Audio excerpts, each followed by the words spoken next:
everyone, my name is Joanna, welcome back to my booktube channel, and today we are talking about the books I read during the month of June. Let's go!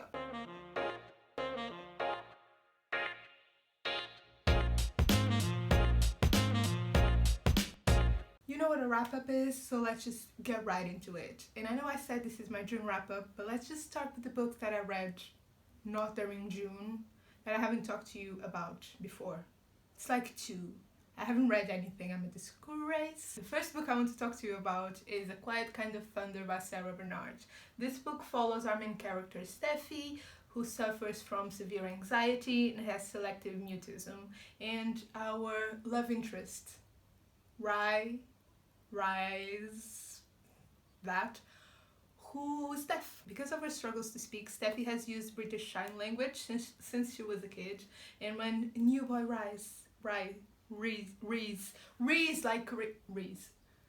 Reese peanut butter cup, okay.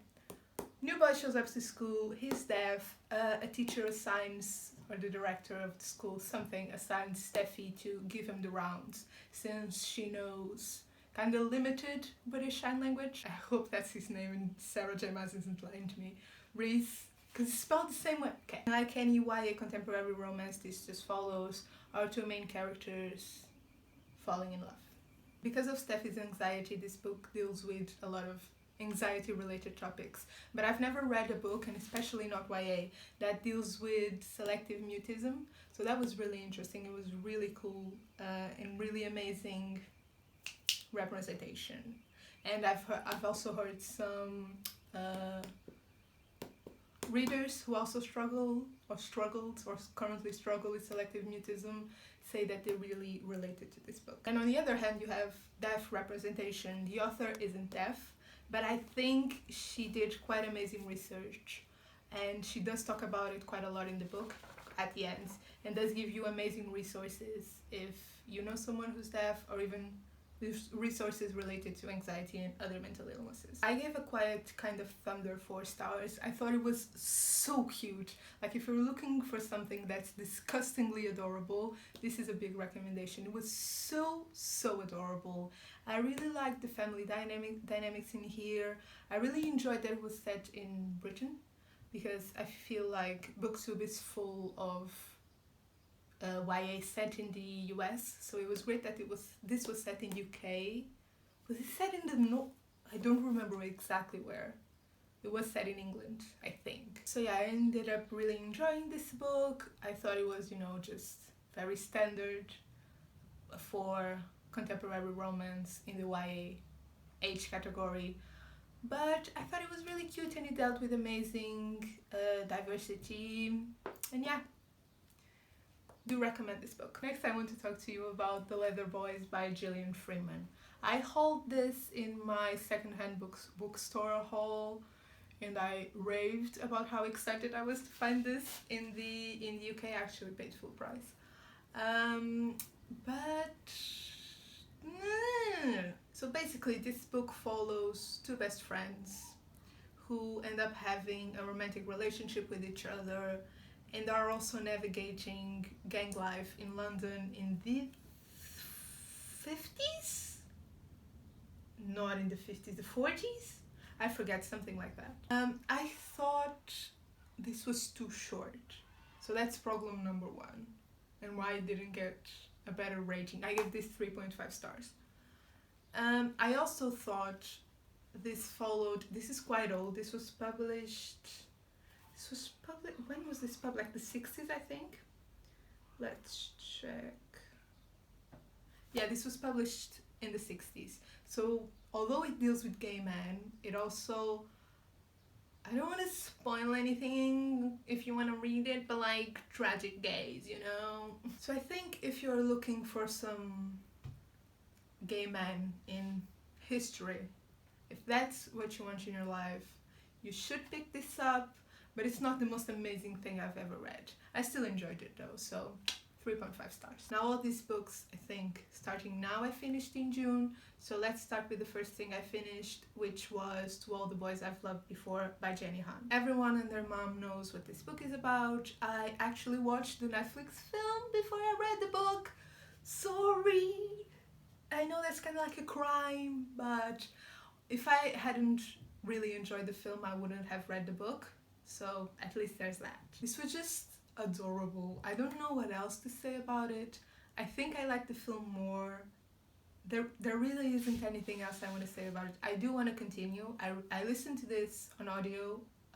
Definitely going to read the other books on audio as well, because I really like the narrator. And I don't know what else to tell you. It was adorable, it was really sweet. It followed, well, the film followed it quite nicely, I think. And yeah, 3.5 stars to All the Boys I've Loved Before. Next book I want to talk to you about is Autobiography by Christina Lauren. This follows a boy who just moved to Utah, which is a very Mormon place, if you didn't know. And he's not religious at all, and he's bisexual. And in moving to Utah, such a religious town, he kind of goes back in the closet. I gave this book 4 stars. I just love religious gays. Our love interest is actually Mormon, and I thought it was very chef's kiss. Tanner, who's our main character, was also an amazing protagonist. The family in here, Tanner's family specifically, it was quite good, but I think everyone gives this family a lot of credit. And I think this family goes a little over the limit, but it's very good. It's a standard that families should uphold to, you know? But it's a bit over the top. I'd advise a few more boundaries, especially with a teenage boy. Again, this was adorable. I seem to have read a lot of adorable books this month. The ending was a bit of a mess. The ending was a mess, but I hear people don't usually like Christina Lauren's endings. I don't think they write the most loved or cohesive endings, really. So that's all I have to say. I gave this 4 stars. I thought it was really cute. I definitely recommend it, and it has a beautiful cover, so what else do you need, really? Next book I want to talk to you about is Too Much Is Not Enough by Andrew Reynolds. I love Andrew Reynolds with all my heart. He was in the Book of Mormon, he was in the revival of Falsettos, he was been in a few shows like Girls and that other show, and he voices the little gay boy in Big Mouth. You're welcome for me just informing you of Andrew Reynolds' entire career, which this book wasn't exactly about. But I do love Andrew Reynolds, and this is his autobiography. Ha! I'm so funny. The ending of this book, and this isn't a spoiler because it's his life, but the ending of this book is before Book of Mormon, so right before he started. I don't remember if he was auditioning. No, it wasn't. I think it was right before he started actually performing the Book of Mormon, and so before his like big break. That made me a little sad because I was looking for some like Broadway drama, you know, but I thought it was amazing. This talked about relationships a lot, and I had no idea the kind of shit this man had gone through. Like I didn't expect to be crying, but I was crying a little bit during a few moments because it was quite heavy. But I listened to this on audiobook, and Andrew Reynolds is also really funny, so we had some very sarcastic humor, I think, and I really enjoyed this. I thought it was written really well. I just love Andrew Reynolds. He's amazing. God bless his heart. I think this is a great read for anyone who wants to pursue a career in the creative arts, and just everyone in general who's struggling to find their place in the world and their place in the career that they love. I think this was amazing. I gave it 4 stars. Last book I have to talk to you about is We Are Okay by Nina LaCour.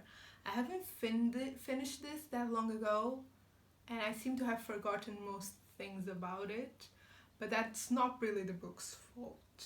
I listened to this on audio, and if you want to read this book, I don't recommend it unless you are used to or you really like listening to flowery writing and kind of soulful writing. Not really flowery, it's more like the writing that comes from your soul. It doesn't come from your brain, it comes from your I almost knocked my glasses off, comes from your chest, from your heart.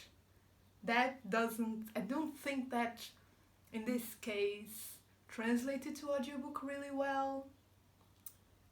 So it really is my fault for listening to this instead of reading it physically. So basically, because I can't give you a description of this book for some reason, it deals with grief, it deals with finding your identity in a new place, it deals with changing relationships. This book is gay, which was why I read it in June.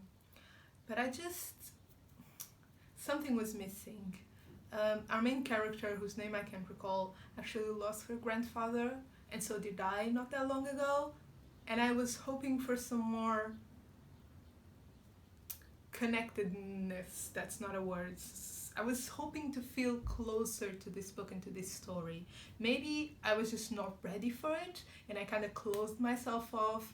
So I don't trust my rating. I actually gave it 3.5 stars, which is actually a good rating. But it was more not from my enjoyment, but how objectively good it was. It had really beautiful writing. I think the book is quite short, and I think it was packed well, so I didn't feel like it was too short like I felt with The Leather Boys. There was something missing from me, but that might be my fault. So I do recommend this book, but do be aware that it deals with grief quite heavily, and it's quite dirty grief. It's not that grief that you sometimes see in soap operas that's beautiful and romanticized. It's like, this is dirty grief. And that was something that this book did really well, and I just wish I had liked it a bit more than I did. And it had a relationship between two girls, which was also another chef's kiss for that. If the angle changed, this happens every single time, but excuse me. And also, those were all the books I read during the month of June and extra. So thank you so much for watching. Please tell me down below what your favorite book of the month of June was. And don't forget to subscribe and like and all those YouTube things. That's someone's intro. And all those... Who says that? Anyway, that's someone's YouTube intro that outro. I just stole someone's outro. Yikes. Anyway, I hope you have an amazing day, and I'll see you next time. Bye!